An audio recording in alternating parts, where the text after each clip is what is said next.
A partir de hoje, queridos, nós vamos estar compartilhando uma palavra que fala sobre o propósito da família. Eu creio que é uma palavra que vai abençoar muito sua vida. Então eu já quero lhe convidar a não perder por absolutamente nada os nossos encontros dominicais. Amém? Mas eu quero também lhe fazer um outro convite, que você possa compartilhar essa palavra. A partir de amanhã essa palavra vai estar lá no nosso canal, no canal da igreja, no YouTube. E eu queria que você pudesse compartilhar essa palavra, fazer essa palavra alcançar o coração de outros. Porque certamente é uma palavra que vai abençoar as nossas famílias. Amém? Então eu quero convidar você a abrir a sua Bíblia no livro de Hebreus, capítulo 13, e eu quero ler com você o verso de número 4. Hebreus, capítulo 13, o verso de número 4.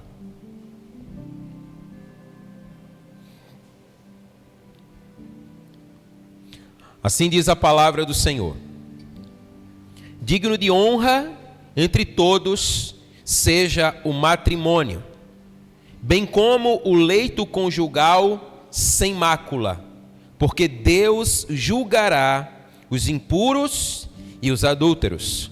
Mais uma vez a palavra diz: digno de honra entre todos seja o matrimônio, bem como o leito conjugal sem mácula, porque Deus julgará os impuros e os adúlteros. Você pode dizer amém? Amém. Pai, nós agradecemos ao Senhor pela sua palavra. E nós pedimos em nome de Jesus, amado Espírito Santo, nos faça entender a sua palavra e nos auxilie no cumprimento da mesma. Nós pedimos nessa hora, Pai, que absolutamente nada venha nos impedir de receber do Senhor a sua palavra. Ministra ao nosso coração.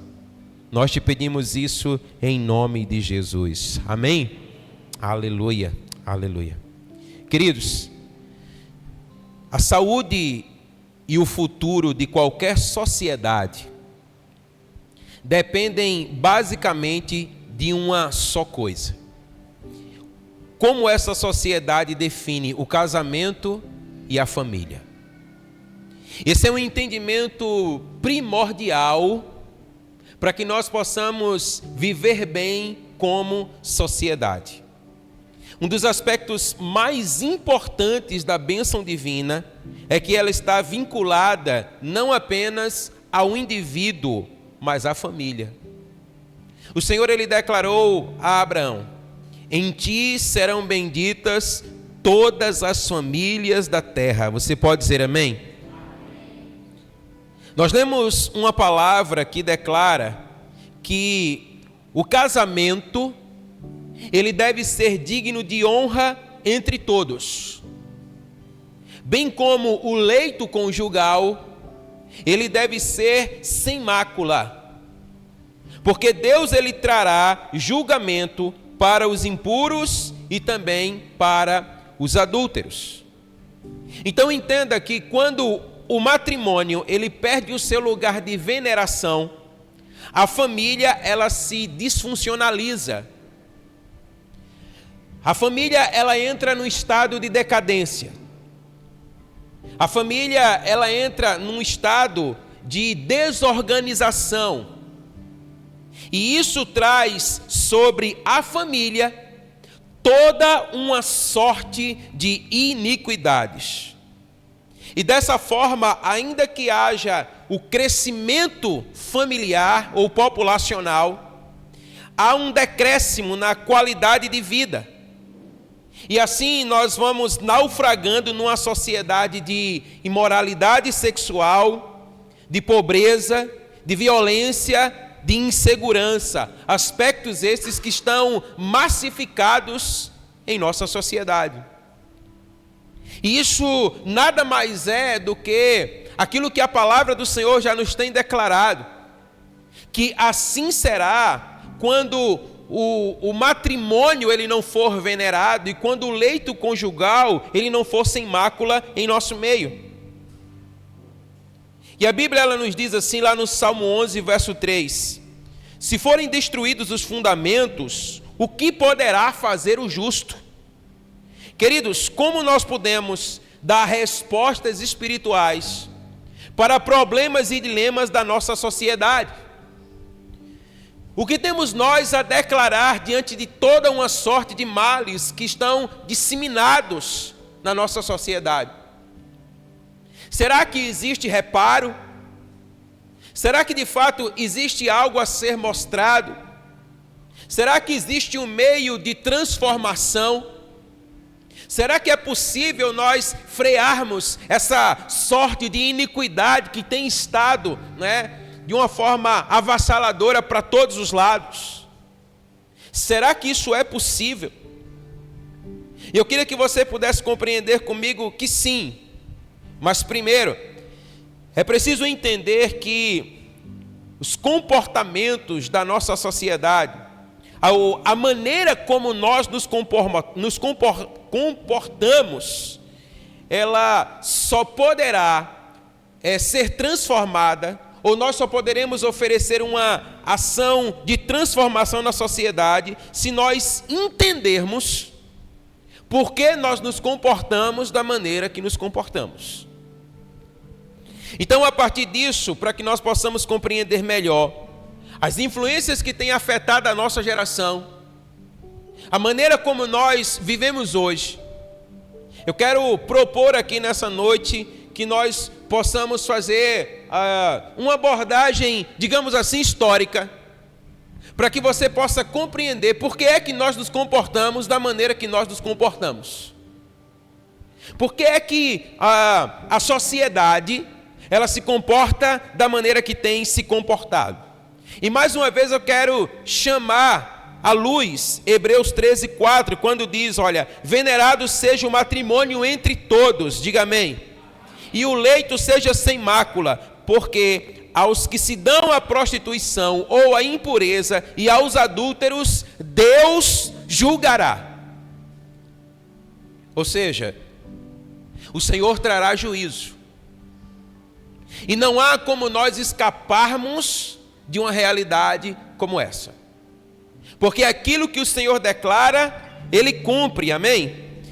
E é interessante, irmãos, porque nós vamos perceber que toda depravação social em que nós nos encontramos hoje, ela é decorrente exatamente dessa deterioração da família.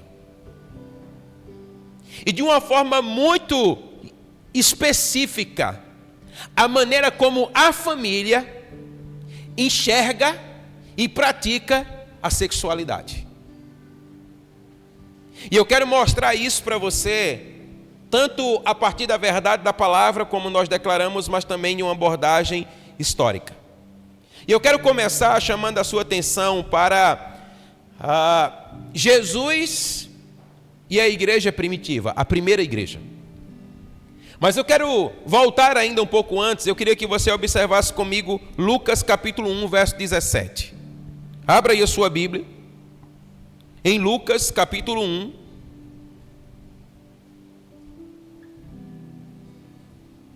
o verso de número 17.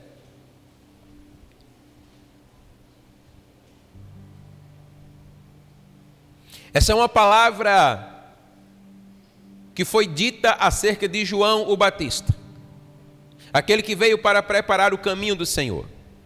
E a palavra diz assim, olha, ele irá adiante do Senhor no espírito e poder de Elias, para converter o coração dos pais aos filhos e converter os desobedientes à prudência dos justos e habilitar para o Senhor um povo preparado. Você pode dizer amém?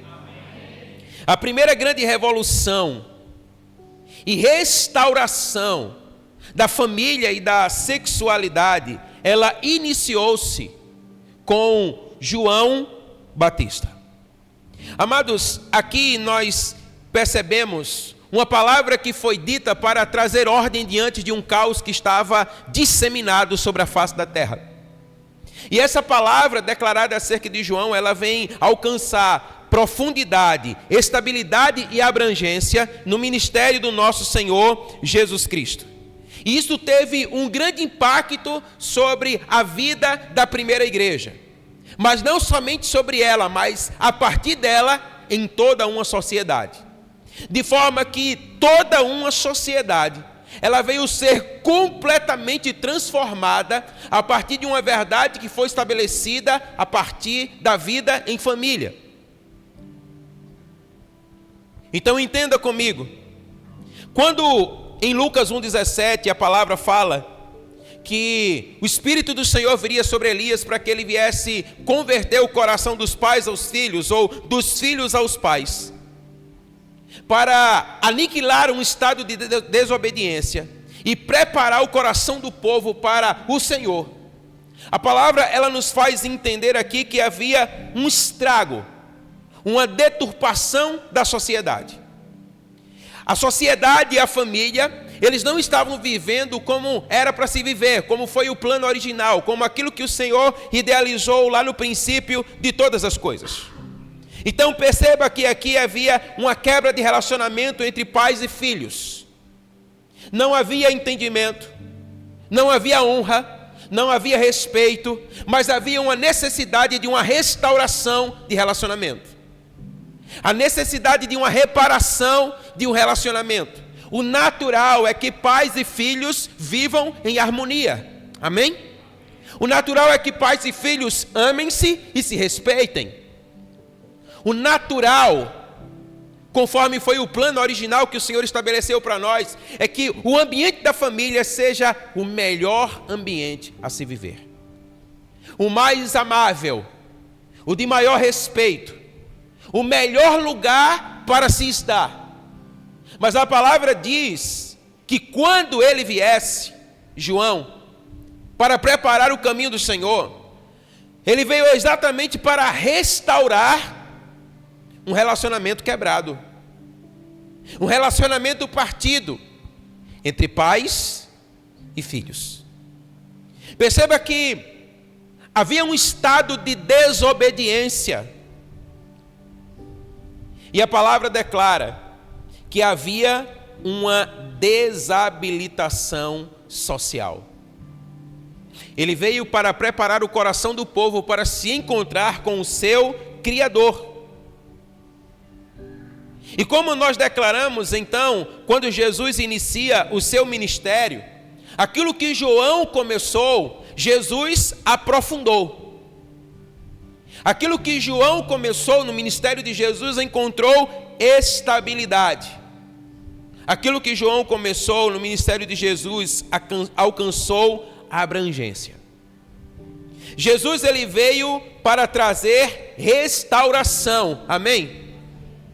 E nós percebemos então que quando Jesus entra em cena, quando ele começa o seu ministério, havia um verdadeiro burburinho. Porque Jesus, ele veio para colocar ordem onde havia caos.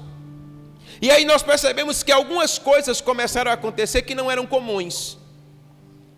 Como por exemplo, a Bíblia nos ensina que foi Jesus quem libertou a mulher de uma posição inferior em relação ao homem, resgatando nela a sua imagem e semelhança de Deus. Porque a palavra diz lá no ato da criação que o Senhor criou o homem, o Senhor criou o varão, e ele também criou a varoa. E é interessante porque essa expressão, né, varoa, é aquela que é tirada do varão e é sua auxiliadora idônea.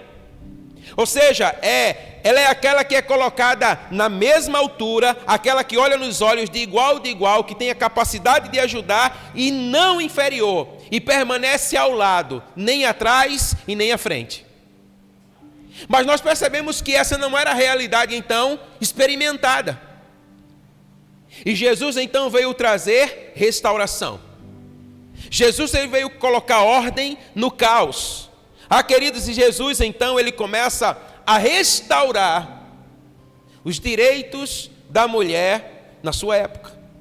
É interessante porque quando Jesus ele vem assim fazer, Jesus ele começa a condenar algumas práticas que elas eram nocivas à sociedade e que elas estavam presentes dentro do seio da família.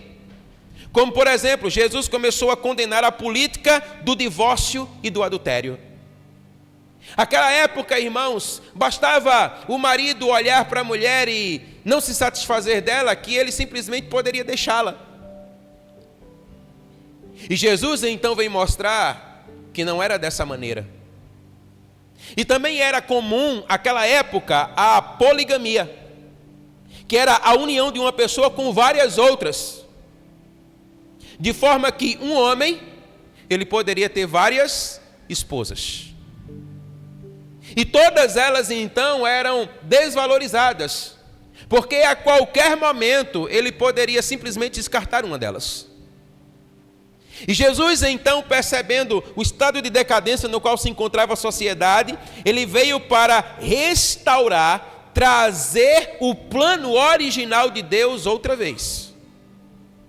E Jesus então começa a estabelecer e a mostrar a necessidade daquilo que lá no princípio aconteceu, que era o casamento ou o matrimônio monogâmico. O casamento de um homem com uma mulher, amém? Jesus confrontou o sistema da época. Jesus ele disse assim, olha, no princípio não era assim. Não foi essa a maneira para a qual fomos criados. Não é dessa forma. Então Jesus ele veio trazer um restabelecimento. Então ele propôs o retorno da sociedade ao seu estado original. Jesus ele também restaurou o sacerdócio da mulher.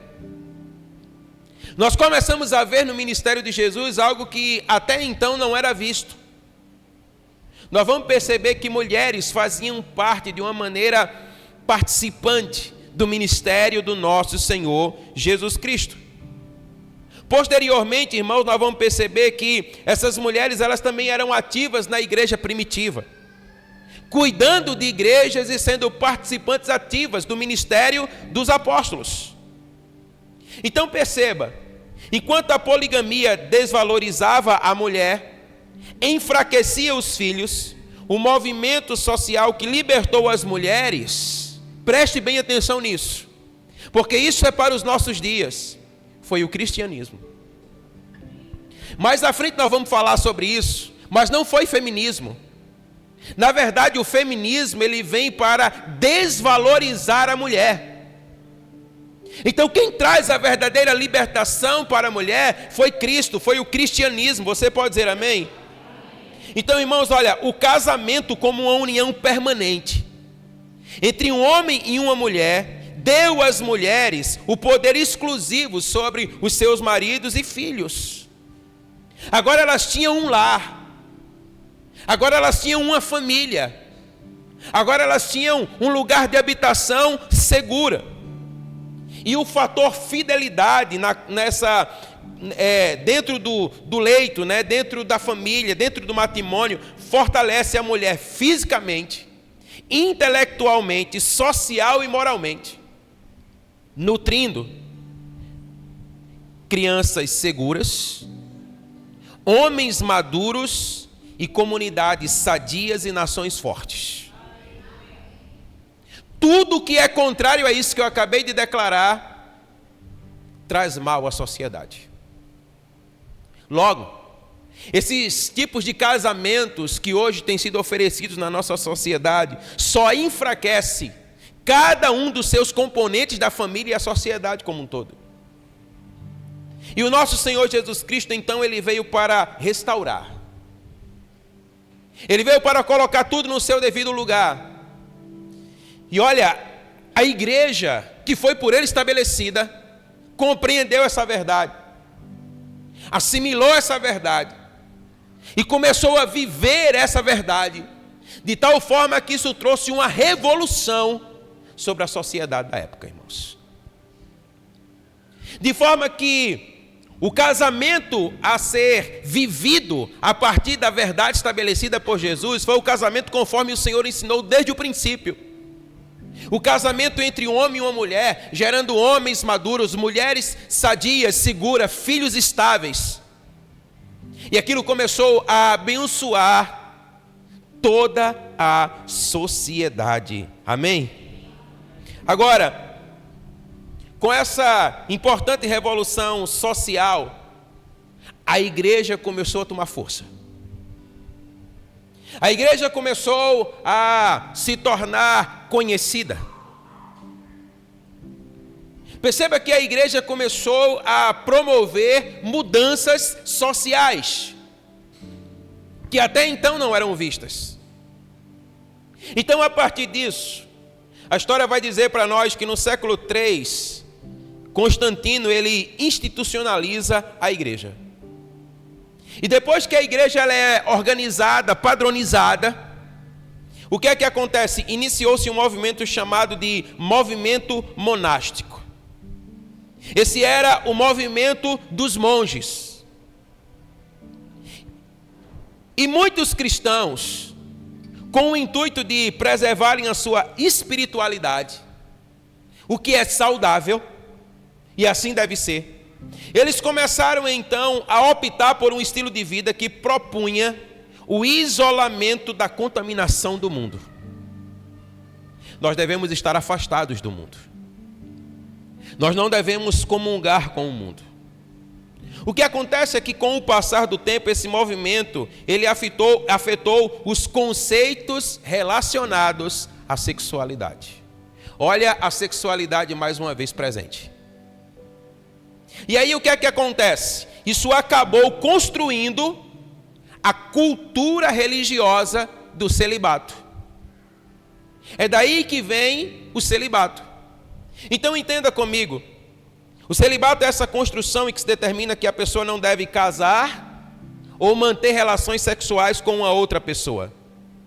Então fazia parte da vida dos mosteiros, né? Os monges, eles se apartavam, se colocavam naquele lugar para cuidar da sua vida espiritual, entendendo que não deveriam manter relação sexual com uma mulher. E ali eles se davam aos estudos. Disciplinas como matemática, astronomia, física começaram a ser estudadas de uma maneira mais profunda. E foi aqui que o pensamento científico começou a tomar forma. Foi aqui que ele começou a se expandir sobre a sociedade como um todo. Isso desencadeou aquilo que futuramente iria trazer grandes avanços tecnológicos para os nossos dias. Como tudo que nós vivemos hoje é decorrente da tecnologia. Mas olha, o que eu quero chamar a sua atenção aqui é que apesar de todos os avanços positivos que esse movimento trouxe, a prática da espiritualidade por parte deles se reduziu apenas à solidão, fazendo com que o conceito de santidade se baseasse ou se fundamentasse simplesmente na abstinência sexual. E o que é que acontece? O sexo passou a ser visto agora como algo carnal. O sexo já não era mais santo. E isso trouxe um grande problema, porque o sexo, ele passou a não poder mais ser associado com a espiritualidade. Então, irmãos, com o passar do tempo, isso produziu uma grande mudança social e religiosa, mantida até hoje, por exemplo, pelos sacerdotes católicos. Para você ser um sacerdote católico, você precisa ser celibatário. Você não pode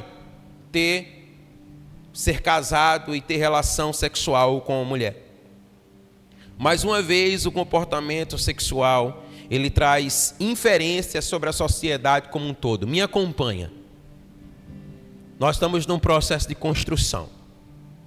E aí, foi então que alguns anos se passaram. E em 1522 surgiu a Reforma Protestante com Lutero.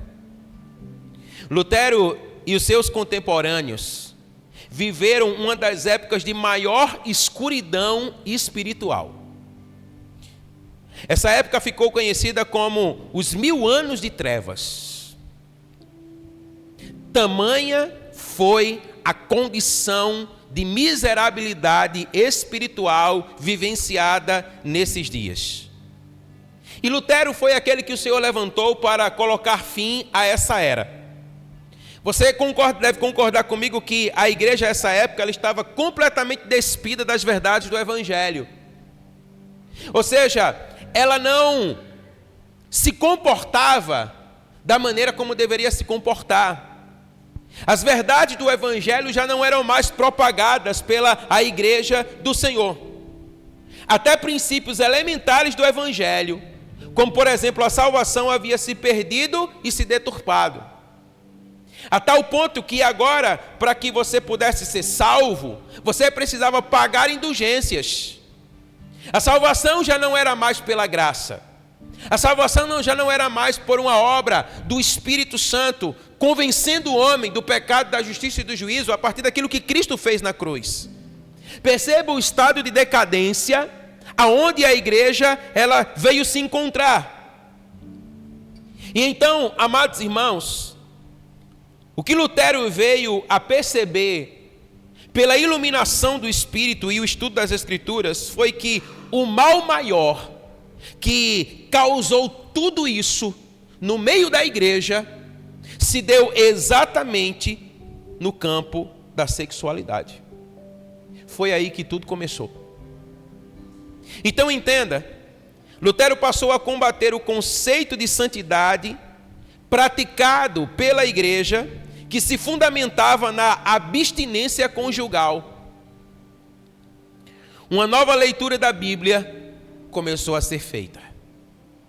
Uma leitura feita a partir da iluminação do Espírito, que começou então a trazer verdades que até então estavam esquecidas pela a igreja do Senhor. Então, Lutero começou a trazer ao conhecimento de que a leitura feita pelos monges das Escrituras ela estava equivocada. E que leitura era essa? A de que a santidade ela requeria virgindade perpétua e que o sexo e o casamento eram carnais. E isso nunca foi declarado pelas Escrituras Sagradas. Por que é tão importante nós compreendermos verdades como essa? Porque essas são verdades que nos afetam hoje. E você vai começar a se encaixar em algumas delas. Então, lendo as Escrituras lá em Gênesis 2, 24, Lutero ele pôde compreender que o matrimônio em sua forma original, ela foi estabelecida por Deus. Você pode dizer amém? Quem estabeleceu o casamento foi Deus. Quem instituiu o casamento foi o Senhor. Então entendamos, nós não podemos ir de encontro àquilo que o Senhor estabeleceu. E aquilo que o Senhor estabeleceu deve ser observado com muito temor por cada um de nós. E Lutero então começou a perceber essa verdade. E ele começou a perceber também que o matrimônio, ele constituía-se no mais poderoso mecanismo divino para reproduzir caráter e maturidade no ser humano. Como nós precisamos compreender isso, irmãos? Entenda, uma revolução sexual estava surgindo que traria mudança sobre toda a sociedade. Com Lutero e a Reforma Protestante, aquilo que havia sido esquecido e aquilo que já não era mais praticado e que estava trazendo toda uma sorte de males sobre a sociedade, agora começa a ser restaurado. Começa a ser trazido outra vez. Então, olha, o casamento é a expressão mais original possível do propósito divino para a raça humana. Ele foi instituído antes mesmo do pecado entrar no mundo, irmãos. É o que declara a palavra do Senhor. Ou antes de existir governos, antes de existir a igreja, o casamento ele já existia. Então o casamento, ele tem um lugar central na nossa vida. O casamento, ele tem um lugar central na vida em sociedade. Logo, quando nós desprezamos isso, isso vai trazer toda uma sorte de males sobre nós. E a história mostra isso para nós. O próprio Deus, depois de expressar a sua satisfação com a criação, dizendo: eis que tudo era muito bom. Depois de criar todas as coisas, ele disse: epa, não é bom que o homem esteja só. Você pode dizer isso comigo? Diga: não é bom que o homem esteja só. Ah, meus amados irmãos, nós precisamos entender isso. O Senhor, ele, depois de criar todas as coisas e todas as coisas serem perfeitas, ele entendeu que se não houvesse família, que se não houvesse casamento, as coisas não seriam mantidas da maneira como deveriam se manter. E por isso ele disse: não é bom que o homem esteja só. E Lutero redescobriu essa mesma percepção divina. Ele entendeu claramente que, apesar do sucesso dos mosteiros em trazer toda uma sorte de conhecimento, toda uma gama de conhecimento que nós experimentamos dos seus resultados até o dia de hoje, a racionalidade e o preparo para o avanço tecnológico, eles não estavam cultivando o caráter. E é interessante porque é para isso que fomos criados. Nós fomos criados para cultivar caráter. Nós fomos feitos à imagem e semelhança do Senhor. E é exatamente essa imagem e semelhança que o Senhor deseja que nós possamos manifestar. A palavra diz para nós, irmãos, que, como já foi declarado aqui nessa noite, que a criação, ela espera com muita expectativa a manifestação dos filhos de Deus, amém? Filhos são parte de uma família que vivem numa sociedade. E nós só poderemos manifestar essa verdade se nós de fato estivermos dentro desse contexto estabelecido pelo Senhor. Então ficou claro para Lutero que o princípio original de Deus para produzir santidade, caráter, maturidade emocional está associado ao casamento e à procriação. Você percebe o porquê de tantos ataques na nossa sociedade para com o casamento? E de uma maneira muito sutil, o diabo, ele tem encontrado lugar dentro dos nossos corações.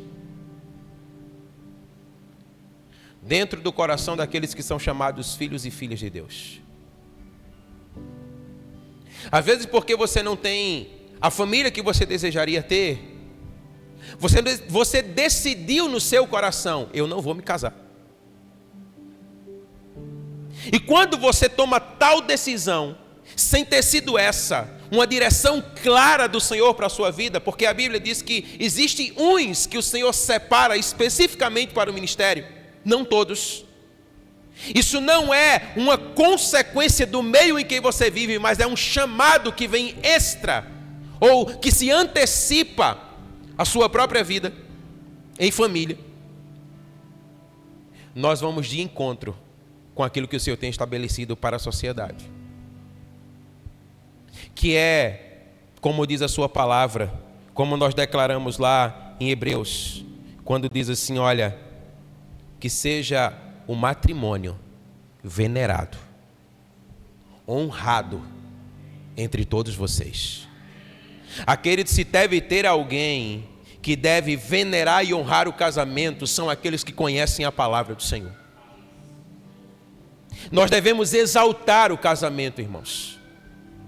Nós não podemos ser com aqueles que concordam com a deturpação do casamento. Nós ouvimos hoje pessoas dizerem assim: nós vamos casar hoje. Estou falando de pessoas crentes. Se não der certo, a gente separa amanhã. Você não entendeu o que é um casamento. E você não entendeu as consequências desastrosas que a ruptura de um casamento pode trazer. Mas Lutero começou a compreender essa verdade. Então ele concluiu que o sexo e o casamento era parte da boa criação de Deus. E ele levou isso tão a sério que ele acabou se casando com uma ex-freira chamada Catarina Vambora. Catarina, vamos embora. Eu tenho pressa nesse negócio porque eu já perdi tempo demais. Ele entendeu, irmãos, que o casamento é uma dádiva de Deus, amém? Ele entendeu que o casamento era uma preciosidade. Agora, sabe o que é que acontece? Agora Lutero, ele passa a discipular pessoas, não a partir de si, mas a partir da sua família. Ele começa agora a discipular pessoas a partir da sua casa. E sabe o que foi que ele veio declarar posteriormente? Ele disse assim, olha, 1 ano de casamento me santificou mais do que 10 anos de monastério. Não despreze o casamento. Não desvalorize o casamento. Não levante a sua voz contra o casamento. O casamento foi o Senhor quem estabeleceu. Sim, é verdade que existem muitos casamentos que são desastrosos, mas isso não é por causa do casamento em si. Isso é consequência da maneira como nós dirigimos o nosso casamento, ou como nós fizemos para chegar até lá. Então entenda uma coisa que o matrimônio traz à tona, presta atenção nisso. O casamento traz à tona o que há de pior em nós, irmãos, mas também nos refina. Alguém disse certa vez que não existe melhor lugar para você se tornar mais semelhante a Cristo do que o casamento. Porque, olha, não tem como você encenar no casamento. No casamento você é o que você é. Então no casamento vai vir à tona o seu verdadeiro eu. A sua ignorância, o seu desrespeito. Não é verdade? Aqui nós chegamos e é uma maravilha. Bater uma tapinha nas costas, e aí como é que vai? Foi bem a semana e tal. Quando chega em casa, parece que o verdadeiro eu vem para fora. Mas o casamento também nos refina. Você pode dizer amém? Então o casamento, irmãos, o casamento conforme a palavra, monogâmico, entre um homem e uma mulher, desafia o caráter humano, estabelecendo uma aliança por toda a vida, aonde nós temos de aprender a conviver com uma pessoa do sexo oposto, completamente diferente de nós, exercendo fidelidade, confiança, compromisso, transparência e muitos outros valores que implicam a natureza divina. Você entende por que o casamento é tão importante? No casamento você vai precisar exercer fidelidade. Amém? Porque Jesus veio nos ensinar, restaurar, e a igreja primitiva entendeu bem, disseminou isso, que o casamento é entre um homem e uma mulher, e que não deve haver outros interferindo nesse relacionamento. E a fidelidade, irmãos, é sem dúvida algo que aponta para o nosso relacionamento com Deus. No casamento, nós precisamos exercer confiança. No nosso relacionamento com Deus, nós temos de exercer confiança. Nós temos de confiar nele plenamente. No casamento, nós temos de ser transparentes. Assim como na nossa relação com Deus, amém? Então, o casamento é um verdadeiro checkmate no egoísmo e nas limitações do caráter e do comportamento humano. Eu não quero me casar. O que é isso senão o egoísmo da sua parte? Porque a palavra diz que lá no princípio o Senhor criou o homem e disse: não é bom que esse cara esteja só. Vou fazer para ele uma mulher que esteja ao seu lado. E os dois se tornarão uma só carne. E a partir de então vai haver procriação. Vão haver filhos que vão abençoar esse casamento. E a palavra diz que assim, a imagem e a semelhança do Senhor, ela ia tomando forma e se espalhando por toda a terra. Se você quer se tornar alguém melhor, mais parecido com o Pai que te criou, se case. Talvez você fosse pensar assim: ore mais, jejue mais. O casamento vai promover tudo isso na sua vida. Então entenda comigo, irmãos. Sabe o que foi que Lutero entendeu?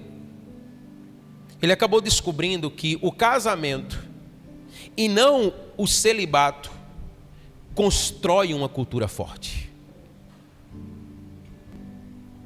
Sabe por que a nossa sociedade está do jeito que está? Porque os casamentos não são mais como deveriam ser. Olha para uma família que é uma família conforme os moldes que o Senhor estabeleceu. Você vai ver filhos que são filhos fortes.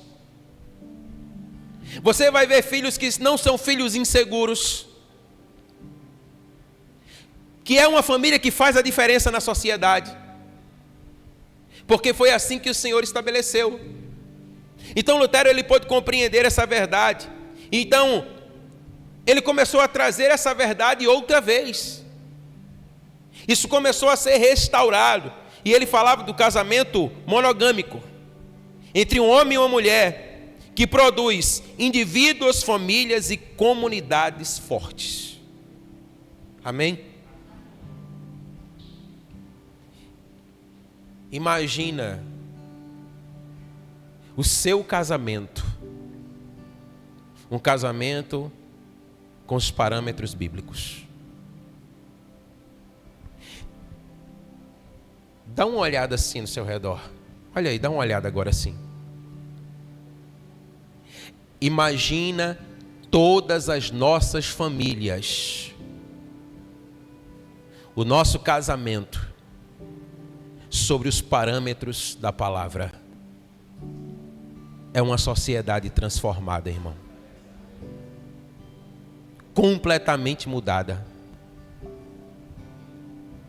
Então aquilo que já foi dito pelo Senhor lá no princípio, e aquilo que foi redescoberto por Lutero, aquilo que foi imprimido por Cristo na igreja primitiva, é algo que eu e você precisamos vivenciar, amém?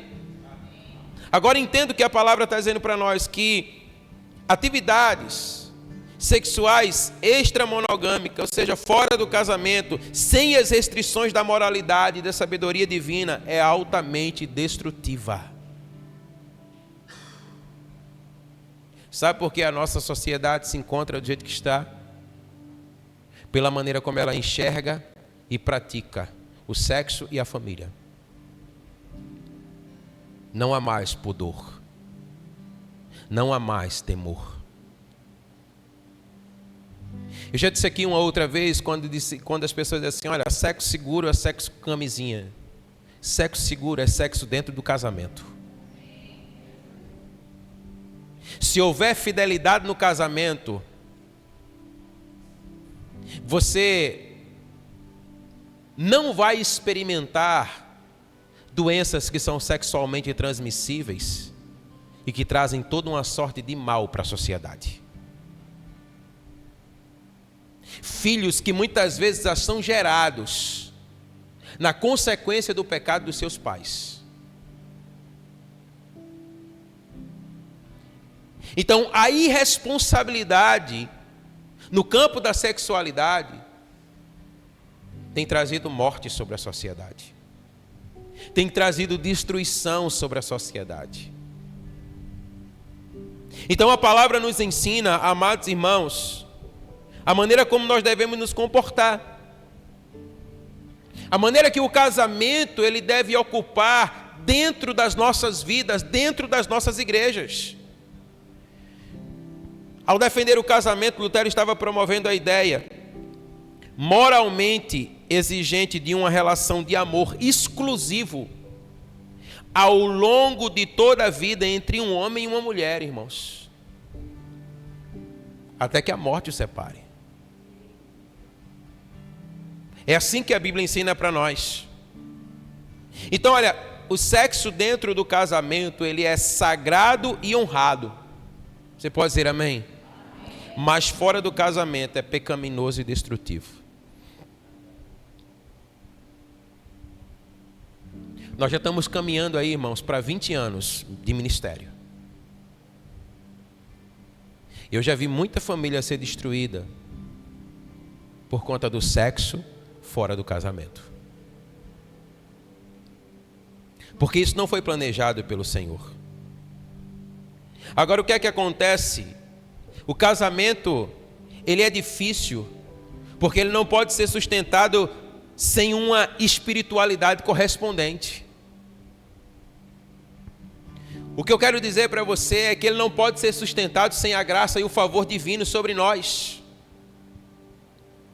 Nós precisamos permitir que o Senhor, ele conduza a nossa vida em família, amém?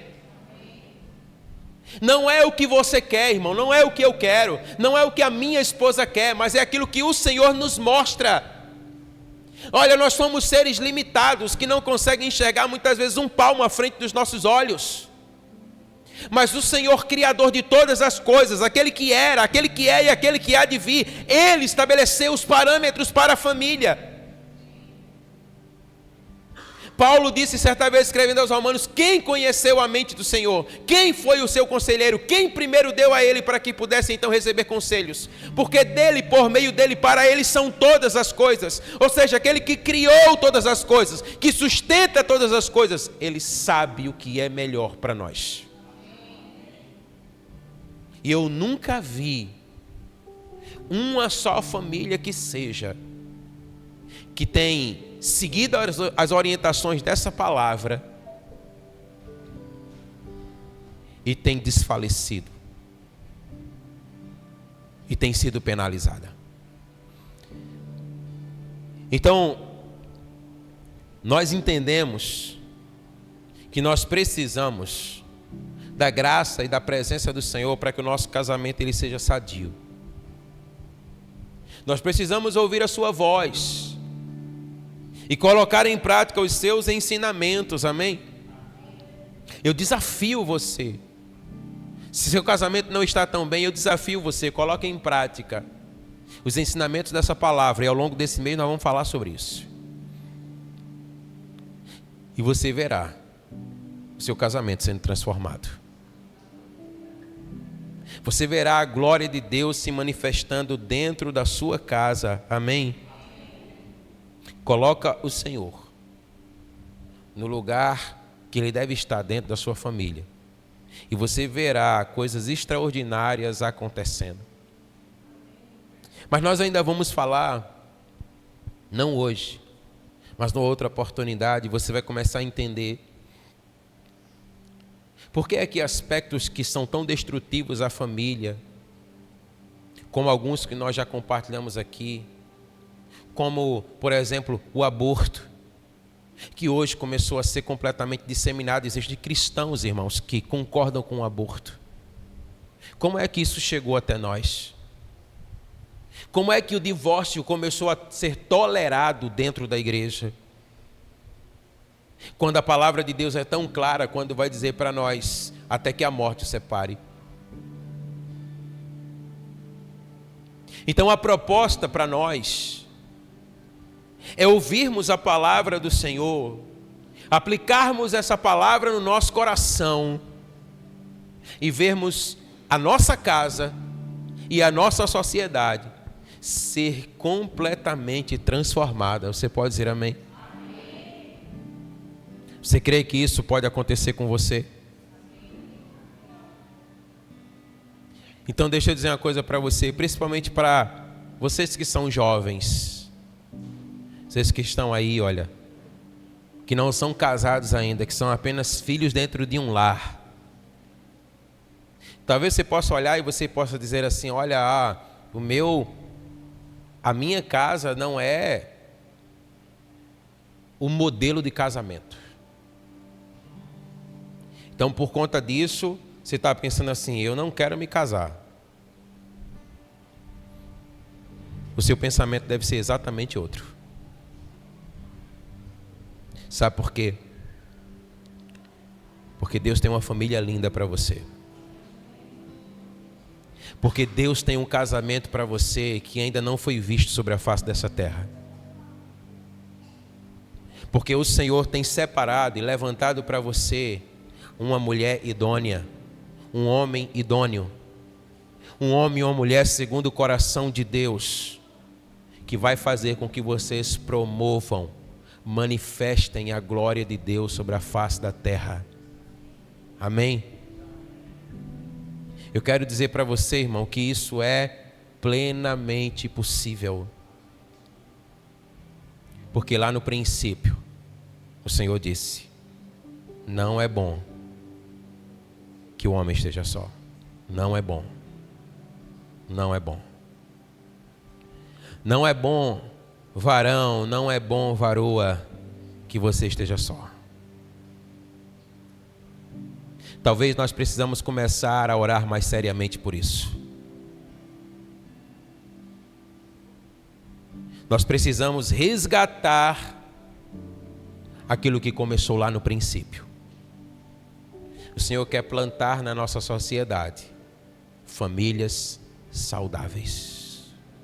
Amém? Você não vai casar por carência. Você vai casar por princípio. Você não vai casar com o primeiro que aparecer.